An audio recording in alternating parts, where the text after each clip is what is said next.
Yes, welcome to another Gray Matters. Ear, nose, and throat will be our topic today, and it's part of life. The ears, you'll hear the show that you're now listening to. The throat, you have to articulate and speak. Speak up, everyone. And breathing, you need to breathe to watch any show and interact in life.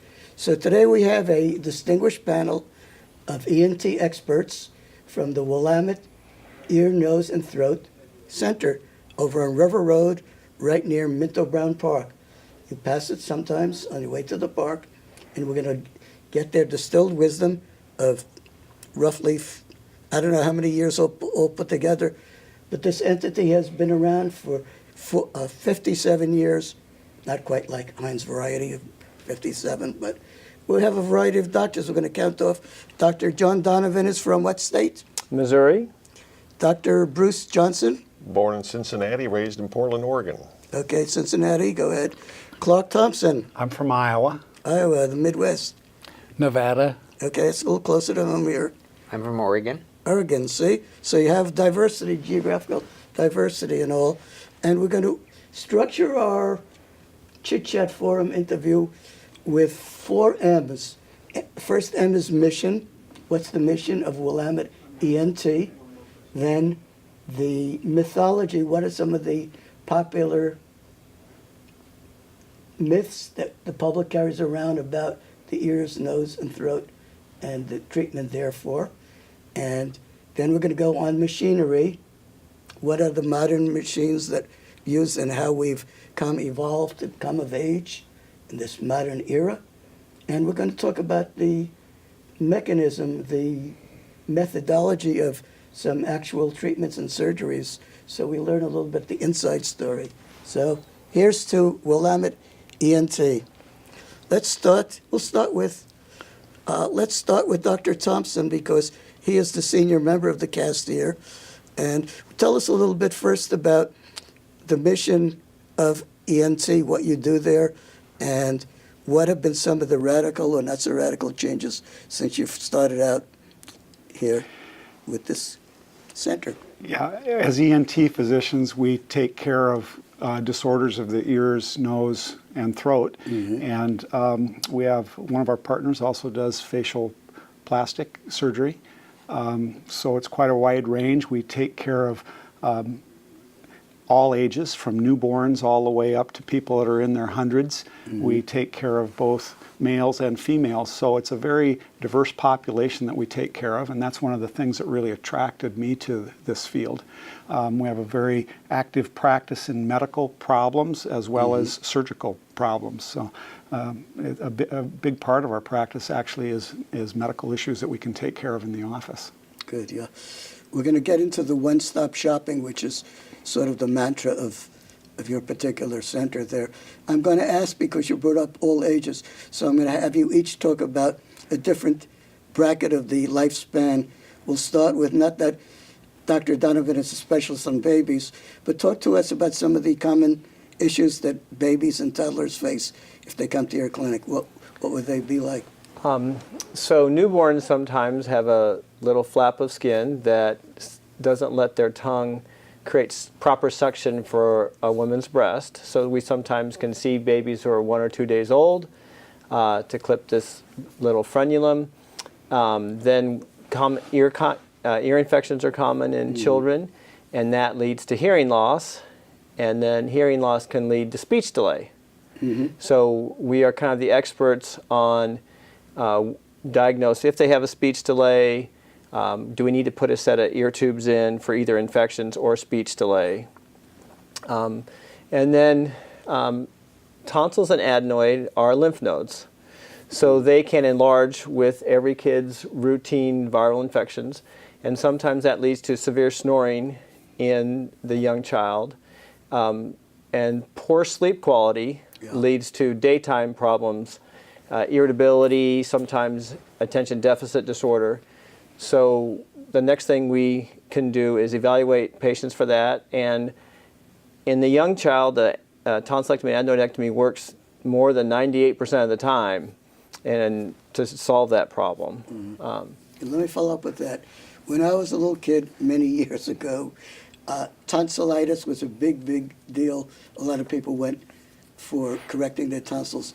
What has changed in the last 20 or 30 years in terms of how tonsils are treated? And it doesn't seem to be as big an issue these days. So, 10 years or so, the vaccines for streptococcal infections became more widespread. And the pediatricians and the family practice doctors are very good about giving those vaccinations. So we have less strep tonsillitis, but there are viral cases of tonsillitis. There's other bacterial causes. Those causes can still keep a child out of school, can still lead to fever. So when you go see your primary care doctor with a sore throat, they'll test it for strep, and if it's positive, they'll give you amoxicillin or penicillin. But it doesn't mean the other ones aren't significant in your life because the child's still missing school. Right. So you can still do a tonsillectomy if you have several episodes of non-strep tonsillitis in a year. Okay, good. Dr. Bruce Johnson, tell us a little bit about what teenagers deal with and some of the problems they have when they come in for treatment or get diagnosed. Some of them have the same troubles with their tonsils. That's a very common thing for kids in school, high school, and college as well, and it can really interfere with their educational program if they're having frequent tonsillitis. So we still do quite a few tonsillectomies in older school-age kids. They often have trouble with allergies, so that becomes more of an issue, and inhalant allergies, pollen allergies, hay fever. Those things can sometimes predispose to sinus infections, so we start seeing more problems with sinus-related issues, and some of those kids will end up needing some type of a surgical procedure to help. When they have allergies, is it mainly that they sneeze, or what are the symptoms that you look for? Well, they have they call it the allergic march. You can see kids that are quite young develop eczema or skin problems, and then later on they start developing stuffy nose and watery drainage, sneezing, and then that can progress to asthma, and the asthma can be really a major problem. And so one of the things we try to do is to diagnose allergies early and perhaps treat them even with immunotherapy to try and desensitize them to prevent that kind of an allergic march. Good. Dr. Thompson, I remember in an earlier conversation we talked about the old era before having seat belts, that teenagers were often the victims of accidents and had to get facial surgery, nose and all. Could you tell us about what it was like then and how the landscape has changed? Yeah, that landscape's changed dramatically with the seatbelt law that came in years ago, and then airbags probably made the biggest difference. But all of us in our residency and early days in practice took care of lots of patients that had facial fractures and facial trauma, and some of those injuries were just horrific, and we see very few of those nowadays. Some big improvement. So you out there, listen, seatbelts do have their value, and let's not take them for granted. Okay, Dr. Allen, who also has a vineyard on the sideline, and we won't drink to that quite today. Tell us about adults, and here's an interesting sideline question. Is there a discernible difference between male and female by gender type of ailments that you see in adults? Are women more disposed to some kind of ailments and men to another? Well, yes. I focus a lot on ears and hearing. Okay. And there historically have been differences primarily due to noise exposure. Males in the older generations frequently have had unprotected sound, loud noises at work, or guns, chainsaws. That's a risk factor that has been historically more male than female. But one of our slogans at Willamette ENT is to help people hear better and also breathe better, sleep better. Right. So these are some of the things we focus on. And hearing better, you can start by prevention, preventing loud noise exposure. We do a lot of screening for hearing. Even it's a new law, well, old law now, that all children are screened when they're born to make sure they have adequate hearing. Without that, they can't develop Didn't know speech. that. Yeah, it's every child in the state of Oregon is screened, and if they fail, they'll come to our office. We can do additional screening. Today I saw a child who's not hearing well in one ear, and there's a family history. Father doesn't hear well in one ear, and there's a very typical hearing loss pattern on audiogram. You can do genetic screening now for hearing loss. I thought it was interesting. Some of our senior partners we've met with them recently, and over the last 50, 60 years, we can now fix a lot of hearing where they couldn't fix hearing many years ago. We'll go to into depth. Dr. Nishioka, also known as Dr. Gary, could you tell us a little bit about the old age category, let's say 60 or 65 plus, and what are the most common ailments that you serve, you treat, and for us old dudes like me? Well, as we age, and that certainly is a word that many patients don't like to hear, but it's something that we all go through. As we mature. As we mature. Allegedly. So it's aging changes of the ear, nose, and throat. And, we've been talking about hearing loss, aging changes of hearing associated with that, just with the aging process. That's called presbycusis, but it's aging with that. And we manage What that. is presbycusis? Presbycusis is Yeah, it's just a term we got to like... talk to the lay audience out there. Yeah, presbycusis is aging changes associated with the ear that we progressively lose our hearing. It is something that's not surgically correctable. It's only correctable with hearing amplification, and that becomes a significant part of the later decades of life. Other things? Yeah, let's go into anatomy. It's been a long time since I had anatomy. Is it the middle ear, the cochlea, the eardrum? Which is the part that's most vulnerable?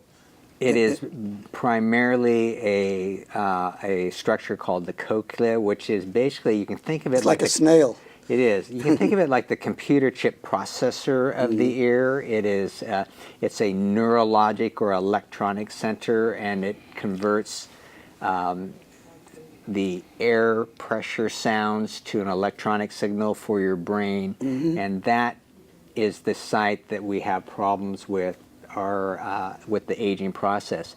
We get a neurological change, and with that, with the cochlea, with this particular structure, and it's only amenable at this time to hearing amplification. There is research that has shown that you can regenerate some of these cells, but that is a very exciting area of research, but it certainly is not going to be in fruition probably in the near future.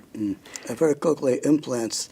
Do they still work? Are they helpful? Oh, they're very helpful, but they're helpful for all ages. It's really not cochlear implants is where electrode is inserted into the cochlea to provide that information, that electronic information from the outside world. But it is for all ages. It is not something that you typically do for aging.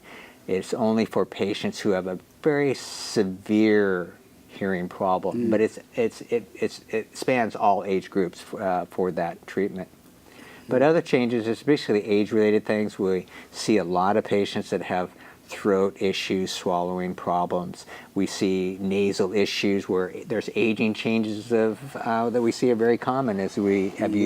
Like I suffer from this. I suffer from a condition a little bit called vasomotor rhinitis, which is a long-term, meaning that my nose tends to be a little bit more active when they have external stimulation like smells, eating food. And you'll see people eating at a restaurant. They'll have a fork in one hand. They'll be wiping their nose with the other hand. And that's vasomotor rhinitis. It's easily treatable. These are the little nuisances of aging, and we handle all those, but fortunately they're not very serious. But as we age, we tend to be more susceptible to malignant diseases, so that becomes more prevalent, and especially malignant diseases of the throat, like laryngeal cancer, which is throat cancer, cancers of the oral cavity, and even skin cancers. Skin cancers of head and neck are still epidemic, and we will be involved with treatment for those. So these are aging brings in a new class of kind of problems that we have to deal with, but most of them are very nuisance oriented, and usually we don't see a lot of serious problems, but we're trying to improve the quality of life of our patients in that age category. Okay, thank you. Good. Let's go in the opposite direction. We'll go next to Dr. Joe Allen. Tell us a little bit about some of the cancer research and the cancers that seem to be treatable in the last 10 or 15 years based on new technology and all. Well, it would be better to direct that question to Dr. Donovan. He's our cancer expert. The guru.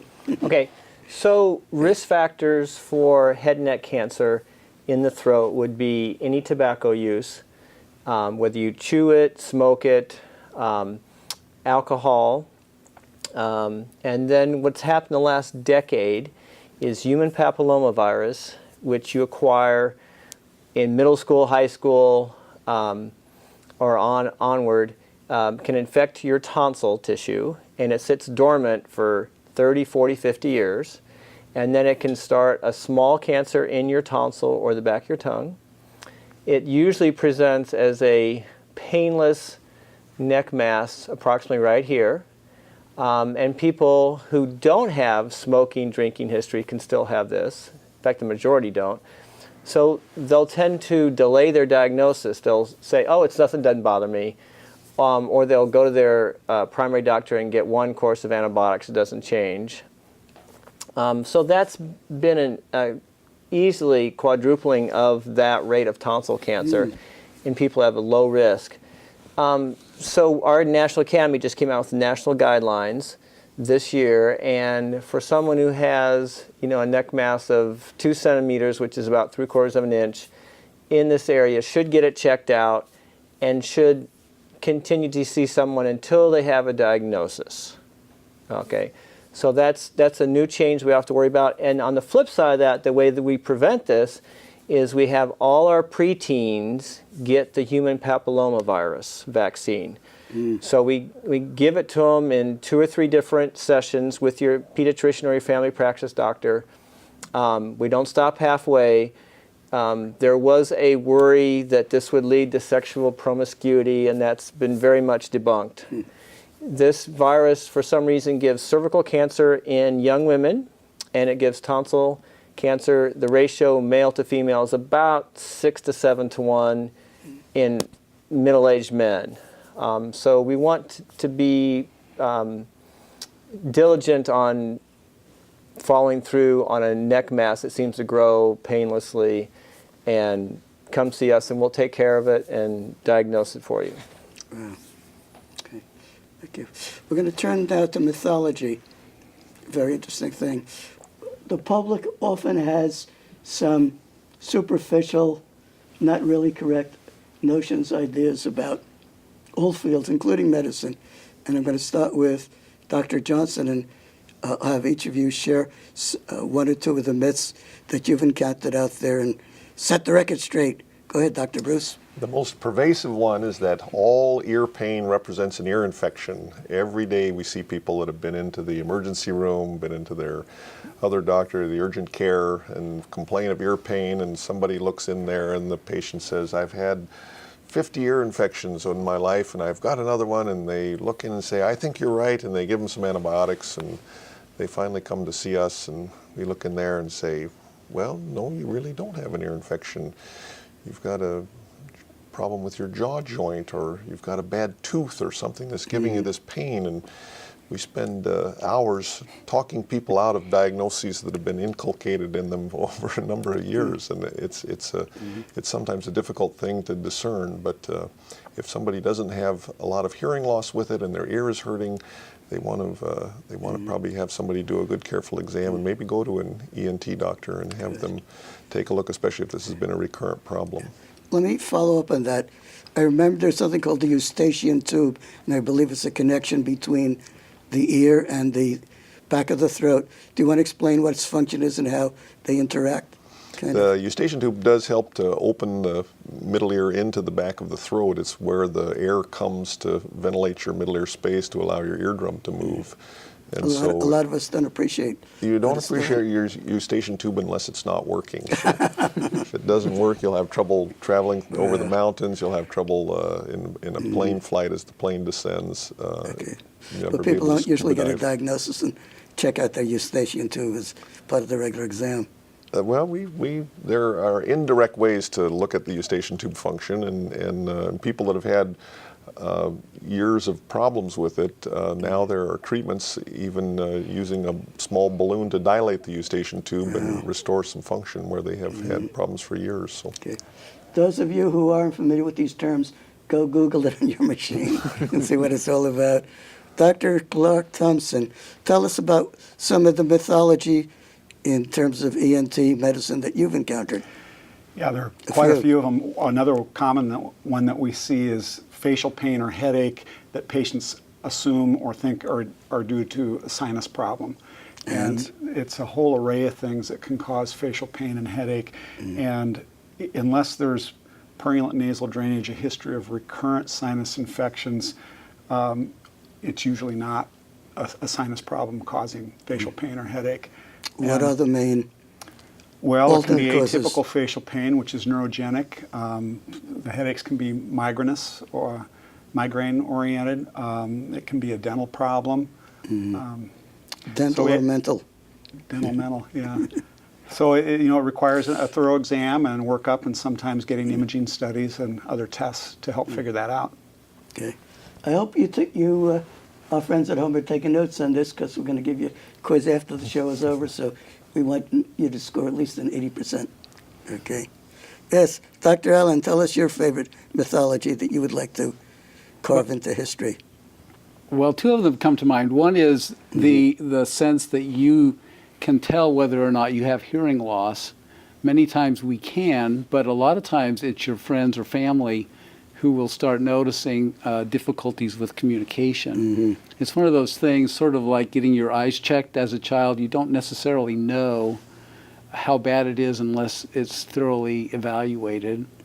The other one that comes to mind is snoring is just something that's funny or that we can ignore, but it turns out that snoring is a sign of airway obstruction. In children, we fix it frequently or diagnose and sometimes treat it with medicines or tonsillectomy or sometimes nasal surgical procedures. But if you're an adult and you're snoring, and especially if you have a morning headache or you're sleepy during the day, having that evaluated with a good ear, nose, and throat exam, a sleep study, can save your life or the lives of other people. If you're falling asleep while you're driving, professional truck drivers, for example, have a higher rate of sleep apnea, and that's being recognized and treated now. Let's go a little deep into sleep. If I could just expand though on one thing you said about the hearing loss. A lot of people don't think they have hearing loss, and if you tell them, well, you really do, and you would benefit from a hearing aid, almost invariably they'll say, oh, these hearing aids, they don't work. All I hear are people complaining about hearing aids. They must not work. And I point out to them, well, people walk around all day, they're not saying, my eyeglasses, my gosh, everything is so crisp and clear. These are wonderful. You only hear the people with a bad astigmatism saying, gosh, I got these trifocals and I'm tripping over my everything. You don't, people that have hearing aids that function well don't walk around commenting about them, and the people that comment about them, they just have other problems besides their hearing aids. You're the complainers more. Or there's a group of patients that weren't fit properly for their hearing aids, or they weren't adjusted properly. So, When you get a hearing aid, do people sometimes get a second opinion from a second hearing doctor, or they just go with the first doctor most of the time? What do you think, Dr. Gary? I don't think they really get a second opinion. They don't. They don't. Because the hearing test is pretty objective, meaning that, what I mean by objective, there's no way to really dispute your hearing results from your hearing test. And if you reach a certain threshold, we have certain measurements that you would be a good candidate or not a good candidate for hearing aids. And so it's just a matter of, the acceptance of that. There is a big barrier to wearing hearing aids still, and we still have issues with that. And Stigma. A stigma, yeah. And, there's been Even efforts with to... Ronald Reagan Yeah, days. you know, it's a stigma of aging too, and you know, we want to be, you know, young, viable, and you know, virile, and you know, very active, and you know, sometimes hearing aids doesn't give us the image we want, but I think there's a greater acceptance of hearing aids. I think they're practically invisible in reality. They're really not seen, and I think that as time goes on, I think we'll have hearing aids will be almost completely will be designed to be almost completely invisible, very little maintenance, almost no maintenance, and they'll be more of a disposable type hearing aid. Let me follow up, Dr. Gary Nishioka, with something we talked about earlier. Isn't there a myth that attending those heavy-duty punk rock concerts will ruin your ears for life and all, and that's sort of blown out of proportion, should we say exaggerated? Want to comment on that? Well, I'm not the total expert with ears. We have two audiologists here, but basically that is true. It's very hard to have hearing loss that's attributable to you know, going to concerts or listening to music too loud. But that said, we know that we can have some negative impacts on hearing with what we call noise-induced threshold shifts, where you have, you know, maybe a brief exposure to really loud noises, and that can diminish your hearing temporarily. But for the most part, hearing loss from noise is a component of two things: loudness and duration. And when we talked about duration, it's not the duration of an hour or so. We're talking about, you know, 6 to 8 hours per day at a very high level for weeks to years. And so we're talking, if anybody wants to expand upon that, but it's really this loudness and duration, and you have to have those two variables be pretty significant. You mentioned so, you know, concerts. You can still go to your concert, still have a good time. But if you leave the concert and your ears are ringing, you probably had probably a little bit of an insult, but it shouldn't be a permanent long-term Not a life thing. sentence. Yeah. Okay. Did you mention something about use of guns at one point and how that contributes to hearing loss? People who fire guns a lot? Firearms is a known issue with hearing loss because of its explosive, implosive acoustic trauma, sound trauma to the cochlea. Sound trauma. Yeah, sound trauma. It is and it doesn't take a lot of exposure to that to have a significant hearing loss, especially with the larger caliber, like rifles and so forth. Handguns, a little bit less so, but for example, most for example, most assault rifles or hunting rifles, they're all 30 caliber, and then the assault rifles are all like what they call the 223 NATO round. Those doesn't take a lot of unprotected, no protection of your ears and exposure to that to have a threshold shift, meaning a downward shift of your high tone hearing loss, and that will be progressive over time with noise exposure. And so, you know, I always ask everybody if they use firearms or have done so in the past, because that is a significant singular element of hearing loss. And so, but Dr. Donovan wants to jump in. I find in my practice that a lot of guys will say, "Oh, I don't hear the misses anyway," and I tell them, "Well, you will care when your ringing keeps you up at night." So we've got to get the 20-year-olds who are working in the trades to put on that ear protection. We've all seen people who have a shop and they think they're being really good, but that air compressor blows one time, that tire blows one time. How many people have you seen who worked at tire places, and they come in, they've lost a third to half their hearing and their ears ringing, and they just say, "Doctor, just give me something to make this stop." And it's kind of like seatbelts. The time to put your seatbelt on is not after the wreck. No way. The time to put your earmuffs on is every time you go in your shop, because you don't know that 1 in 1,000 time when something's going to blow, you know. Exactly. So.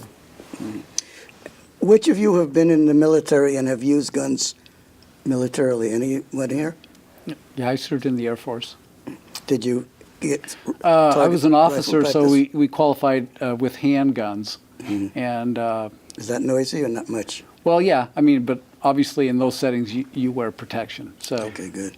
I have a military gun exposure, noise exposure story for you. Yes, go One of the staff people that taught me ear surgery in my residency was in the Air Force.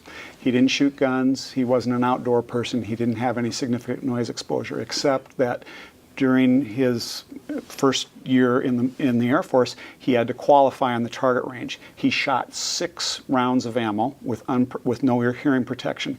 He immediately had ringing in his left ear because he's a right-handed shooter. His left ear faced the muzzle, and he had a severe high-frequency sensory neurohearing loss that was lifelong, and he needed a hearing aid for that. And of course, he had tinnitus, or ringing in the ear, as a result of the hearing loss.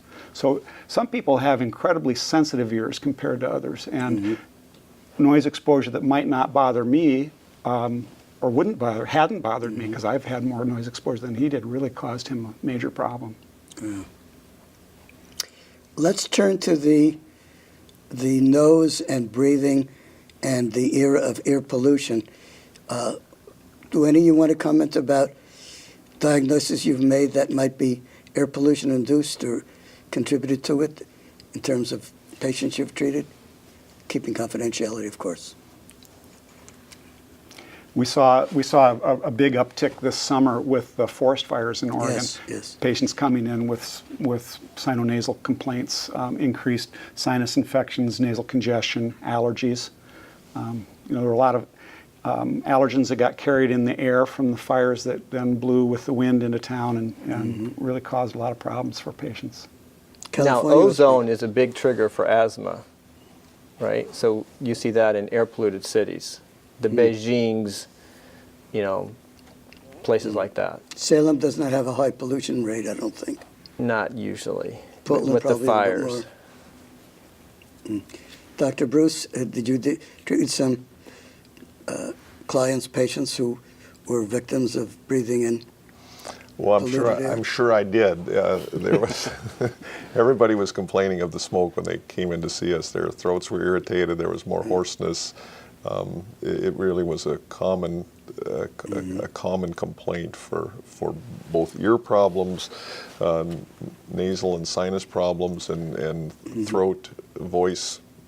It really was noted by almost everybody who came in. So, Dr. Donovan, next time we hear about wildfires raging in Oregon, should people have any preventive measures? Should we wear masks and stuff, or what can you do? Well, to sometimes have with less the effect? allergy patients, we tell them to try to stay indoors, and we try to, if they can have a home air filter. We commonly tell people with real bad allergies, if they're going to exercise outside and they go for a run, maybe right after a rain, that seems to clear this area up a little bit. Sinus rinse kit. Oh, That's helpful. yeah. Irrigating your nose with a neti pot or a sinus rinse kit, a squeeze bottle that you can buy over the counter at any pharmacy or most grocery stores. That's very helpful at getting the allergens and the pollutants out of your nose. I do that after every bike ride because I've got bad allergies, and if I don't do that, I end up with a sinus infection. That has to get a prescription from a doctor? No, that's over the counter. It's saline. It says Okay, buffered it's good to know. hypertonic saline So solution. check it out. Yeah.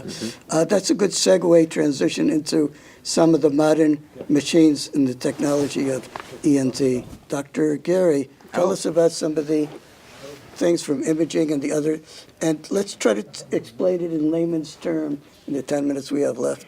Well, what are some of the fun machines you use? ENT has lots of gadgets, lots of gadgets, and technology has driven our specialty, ear, nose, and throat, significantly, and it ranges from basically from evaluation of the patients to what we call endoscopes, little microscopes on flexible little cords or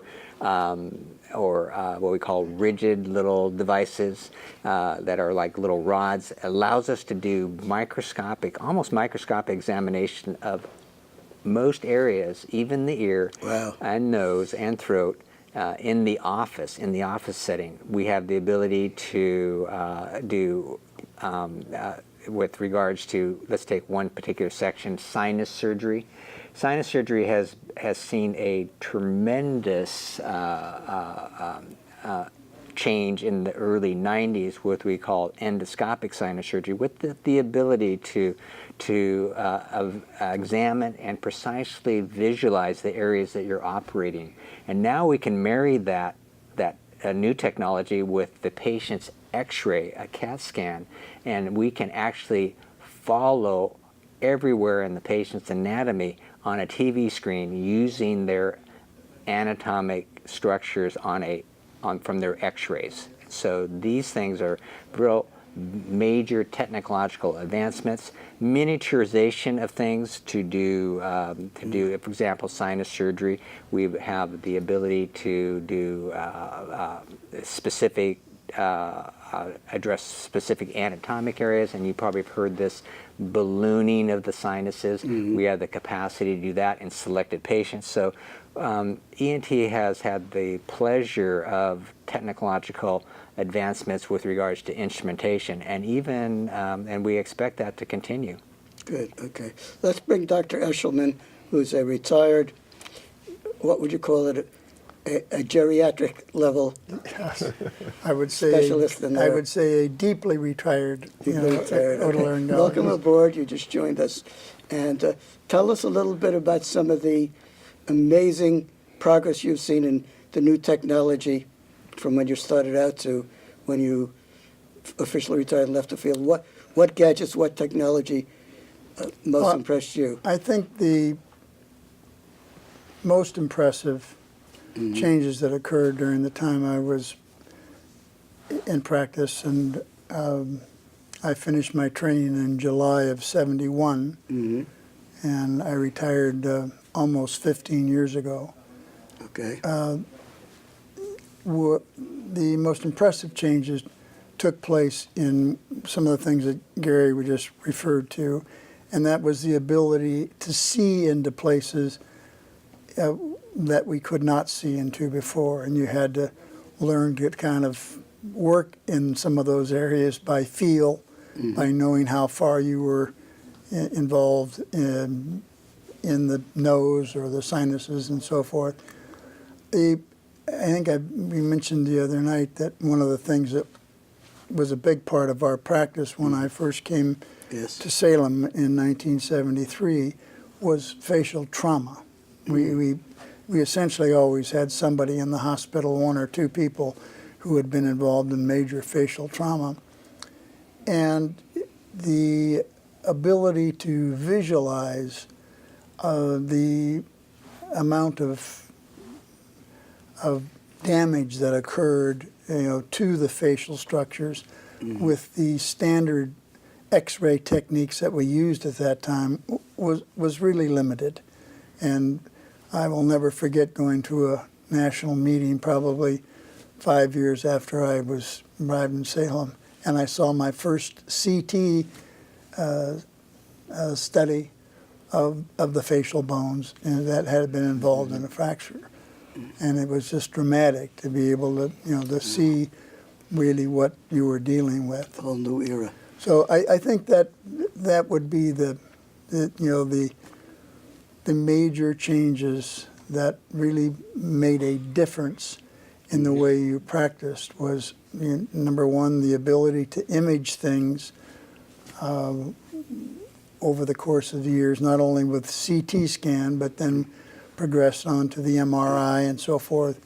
Can you comment about how when you were first started practice, you were anchored practically to the hospital, and you were almost symbiotic relationship from what you, and now this is a one-stop shopping center here, Willamette ENT. Right. Can you share with us the transition? That's right. I mentioned the other night that I had been raised in the hospital setting, and that's where we did all of our work. We did progress to outpatient surgery at the hospital, which was a major step to think that you could bring somebody in the morning of surgery, because when I first arrived in Salem, everybody came into the hospital the night before. But they have them come in the morning of surgery, operate on them, go back to the office and see patients, and then come back and see them and then discharge them that day was a real step, to facilitate, the use of the facilities and to decrease the cost of medical care significantly. Doc, I'll go to Dr. Clark at this point. Tell us about what one-stop shopping is like. I think the other day we talked about the different series that you could get all in one day, from everything from the allergy testing, the hearing testing. Run us through the step. A patient comes in, and what tests do you administer and how long? We've strived to be an all-inclusive center to take care of problems with the ear, nose, and throat. And so we really try to cover all the different diseases and problems that occur in our specialty. And so one of our goals is to do as much as we can with those patients in as short a time as possible, as far as getting things worked up, and try to be efficient with that. And our facility has really helped us to be able to do that, because we have the space available to take care of those needs. A patient will come in and be able to see the doctor in the same day, and oftentimes be able to get the hearing test that day and have imaging study, if not that day, fairly soon afterwards, once we get the approval from the insurance company. We have allergy department. We have a surgery center. We have the capability for doing ultrasound for head and neck masses with Dr. Donovan, doing fine needle aspirates of that. Wow. So we can take care of most problems right at our facility. And we don't have to do as much at the hospital. And it's convenient for our patients, because once they find out how to get to our place, they know where to come in the future. And to I understand yours is the largest, most comprehensive center outside of Portland in the entire state of Oregon. Right, that's so true. So you're top of the heap, sort of, in a way. Dr. Joe Allen, tell us a little bit about your experience and how it's changed over the years.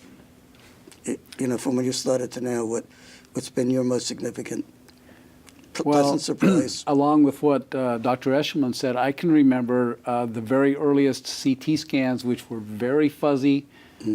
Introduced to those in medical school. Now we have a CT scanner in our office.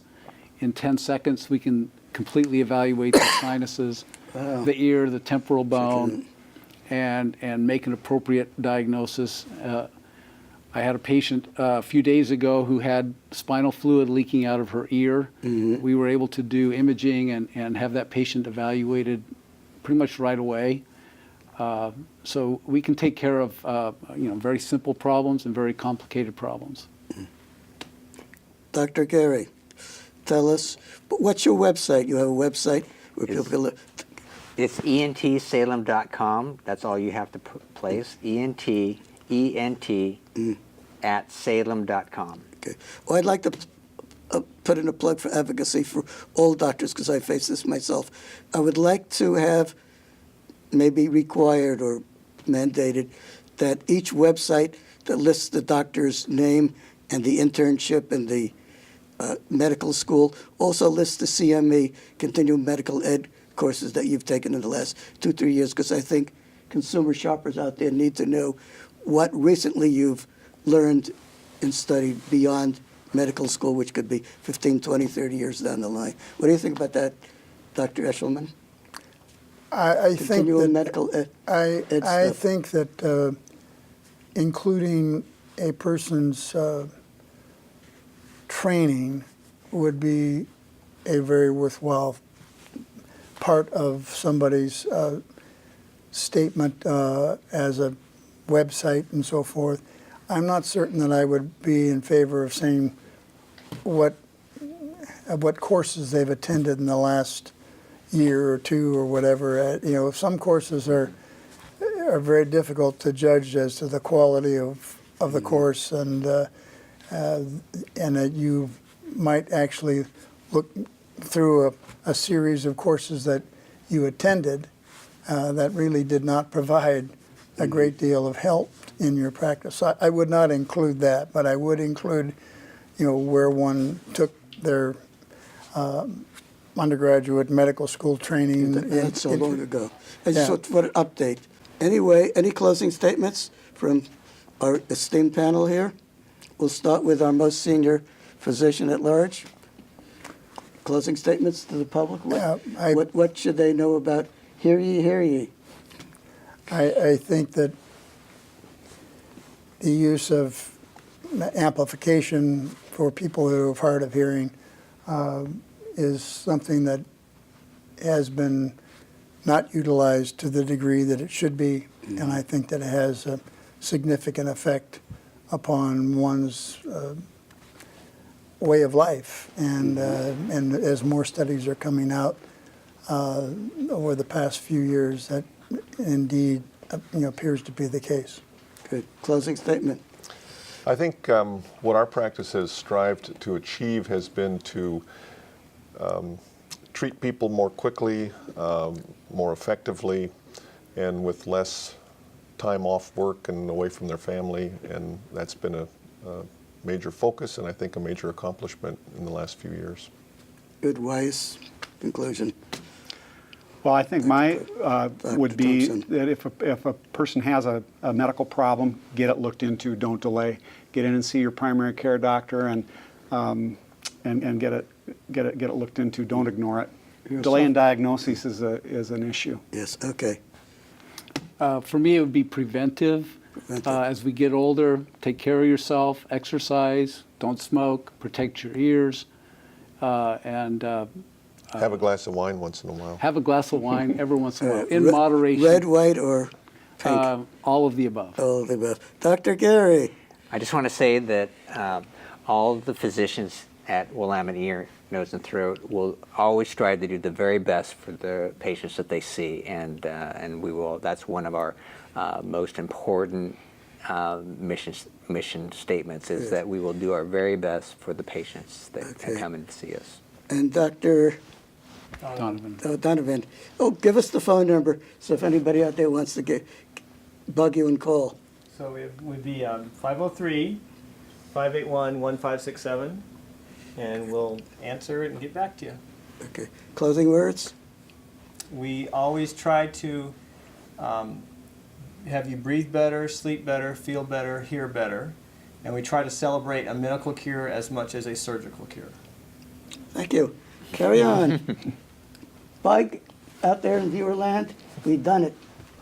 Thanks, Lee. Thank you. Thank you.